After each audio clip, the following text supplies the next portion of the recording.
G'day beautiful people, welcome back to my channel. As requested, we have a Countess hero guide and a little bit of a build today. So if you're going to find this video enjoyable or helpful in any way, shape or form, please smash that like button, leave me a comment, let me know what you think, or leave any suggestions for different types of builds in the comments down below, and subscribe if you're not already. But with that said, let's get into it.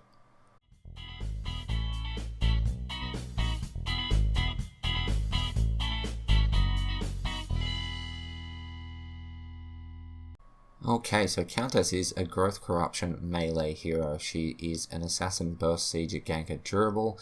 She has 2 for basic attack power, 9 for ability attack power, 1 for durability, and 7 for mobility.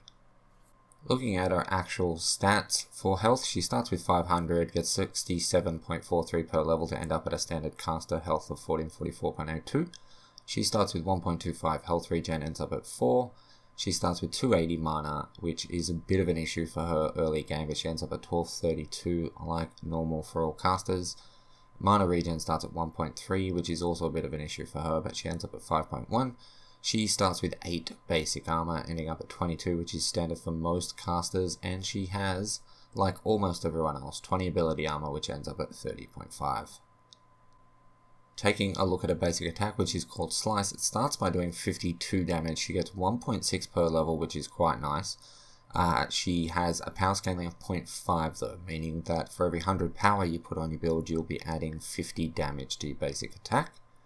The cleave damage is 0.1, which is very, very small, but we're not really interested in that. It's a very weak basic attack, but she is a burst caster, so we're not expecting to do a lot with a basic attack, but considering the fact that she's melee, it is a bit of an issue, but you will definitely make do with the amount of damage you do on your basic attack because of the amount of damage that you do with her abilities. Okay, first up for her abilities is Shadow Slip. Countess targets a nearby enemy and blinks to it, dealing ability damage and applying a movement speed slow. If the target is a minion, it is executed. Retrigger within 4 seconds to return to the original position. Now the movement speed slow on this starts at 400, ends up at 550, which is humongous. That's just a great movement speed slow. The damage starts at 40 and ends up at 100, has a flat mana cost of 100 and a range of 850. You have 4 seconds to back within from the moment that you actually teleport forward. The power scaling is 0.5, meaning you'll do an extra 50 damage per 100 put on your build. And the cooldown is 10 seconds flat. This is a remarkable ability. As it says, you can insta-kill any minion. It's really good for the siege minions at the back of a wave, just taking those out. It's really good for setting waves. If you want to set them, you can just take the ranged minion out instantly and then bugger off. And it is great as an engagement tool. Next up, we have Blade Siphon. It has an active and a passive. The active gets Countess to quickly spin, causing ability damage in a circle around her. And the passive is that Countess regains a percentage of her max health every time she kills an enemy. So the ability damage starts at 60, ends up at 210, which is quite good. The mana cost starts at 75, ends up at 105. The health that you get back on a minion kill is 2% to 5% of your max health. The health that you get back on a hero kill is 10% to 25% of your max health. The cooldown is 8 seconds flat, and the power scaling is 0.75, which is really, really good. This is something that I like to prioritize a little bit once I get to the point that I know I can get kills with a rotation of my abilities, because it means you're going to get more health back. It's a really good ability. It allows you to have pretty great wave clear, especially when used in conjunction with Dark Tide. Now, Dark Tide, Countess sends out a roiling cloud of darkness in front of her, dealing ability damage to all enemies in the area of effect. Damage starts at 80, ends up at 260. The power scaling is 0.9375, so you get 93.75 damage added for every 100 power on your build. The mana cost starts at 85 and ends up at 115, and it has a flat cooldown of 8 seconds. This does disgusting amounts of damage. It is great. You can hit an entire wave of minions in lane or in the jungle, and it's great enough so that you can let this off on a group of heroes before you even blink into ult. Now last up we have Feast, which is her ultimate. Countess jumps to a nearby enemy hero, forcing them to look at her and stunning them before dealing ability damage. Countess is locked down for the duration of the attack. Now the ability damage starts at 220 and it ends up at 440, but it has a power scaling of 1.5, meaning for every 100 power in your build, this will add 150 damage to the ability. The cooldown starts at 100 seconds, ends up at 40, which just makes it dirty. The mana cost starts at 100 and ends up at 250, so it is really expensive. But as long as you're on top of those river buffs, that will be fine. And the stun duration is 0.75. This is why Countess is as good as she is. This used in conjunction with her teleport and her other two abilities means that within one rotation of all your abilities, you can absolutely delete someone. She is a carry killer. If you can get onto a carry before they know you are coming, you can ridiculously delete that person. It will take you only a couple of seconds to rotate your abilities and absolutely smash them. So we're going to move on to my build for her now. This is going to be a pretty standard sort of build that you would use for Countess.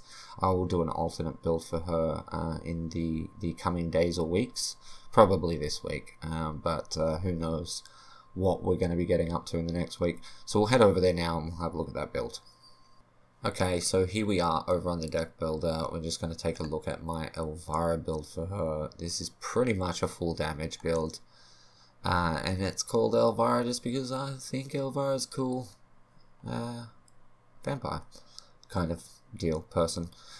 So I take Archmages. I recommend taking it as well just for that extra damage, get those kills quicker.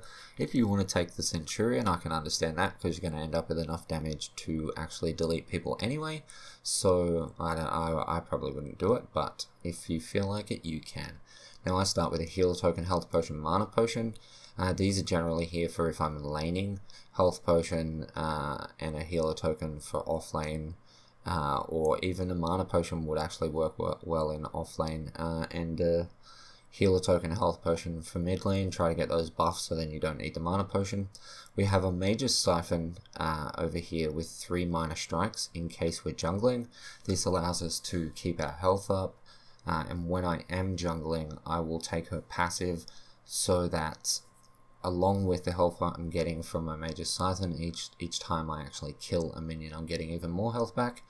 We have 2 Fountain Spikes, each with 3 minor strikes. It just helps to give us 60 mana and a good amount of power. And then we have 3 Elder Mage Amulets. One is a 6-point card, one is a 2-point card, and one is a 12-point card. Okay. Then we have a Brawler's Ward as a 9-point card, all damage. We have a Shadow Scroll with all pen, 12-point card, and then we have a Necroveil as a 12 as well, which has, I always forget what these are called, 1 shock and 2 casts. Okay, so we'll go over the test build section. So the full build is Necroveil, Shadow Scroll. Just show you the full build first, and then I'll go through the order in which I actually do things. 6-point Elder Mage Amulet, a 12-point Elder Mage Amulet, and a 9-point Elder Mage Amulet. The reason for this is that we end up with 30 pen, we end up with an extra 450 free health. Okay, that puts us to, what does that put us to? 1894. We get an extra 30 mana. A lot of people like to run the free mana off of cards. I don't really feel like an extra 90 mana is a huge deal. We end up on 210 power. So as a DPS, we only have 149 DPS, which is around about right for a caster. Our Blade Siphon will do 367.5 damage. Our Shadow Slit will do 205. Our Dark Tide will do 456. And our Feast will do 755. So as you can see, Shadow Slipping to a Feast, there's 960 damage. And then from there you normally quickly click your Blade Siphon, which will put you at about 1330 nearly damage. And then if they're not already dead, a Dark Tide is definitely going to finish them off. With some tankier heroes, you may very well need to land another ability afterwards. Your Blade Siphon is going to be pretty close to being on cooldown by then, and your Shadow Slip may be close enough to be on cooldown. So as you can see, the build itself is works quite well. Necroveil allows us to reposition in teamfights by going invisible after a kill.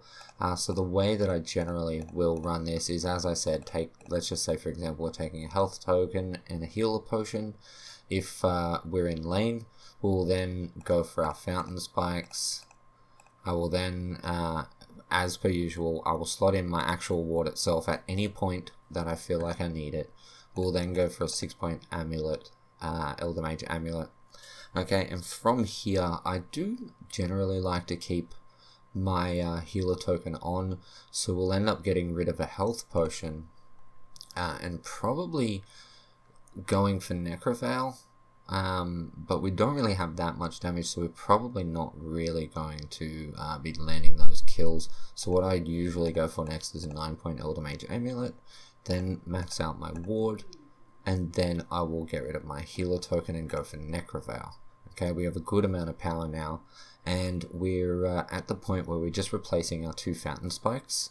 So if I come back and I have 6 points, I will definitely get rid of one of my fountain spikes and grab a shadow scroll, because all that pen is going to mean dirty amounts of damage. And then just to make sure we're doing even more damage, I will max out my Necroveil from there, and then we'll get rid of our last fountain spike and grab another Elder Mage amulet to give us a little bit more health. So that is the build guide. It is pretty standard. I know people like to run things like Staff of Adamant or Elder Mage. I just feel like the Elder Mage is a better option, because you do end up with quite a lot of damage. And as you can see with the abilities, like, you're not struggling for the amount of damage that you're getting off your abilities here. So having that extra 450 health for free is huge, because if you're running Staff of Adamant, you're only going to be getting an extra 90 mana, which means you can use one more ability than normal, so it's not really that much of an issue. And as you can see, it's actually less mana than it costs for any of your abilities at level 4, so why go for that? If you go for Adamant Edges, you're only going to get an extra 150 health, so why not sacrifice a little bit of damage? Or you'd be sacrificing 36 power to get 450 health, and I think that's really worth it. So that is my build for her, guys. I will link that down in the description below. I will also get an alternate build out as soon as I can. I have got one that I'm just putting some finishing touches on, which is a little bit different, and I'll get that out as soon as humanly possible. But I hope you enjoyed this video, guys. I hope you like the build. If you do, please smash that like button, leave me a comment, let me know what you think of the build, and if you try it, how well you did. And subscribe if you're not already, guys. But with that said, thank you so much for watching. I love your face, and I'll catch you in the next one. Peace.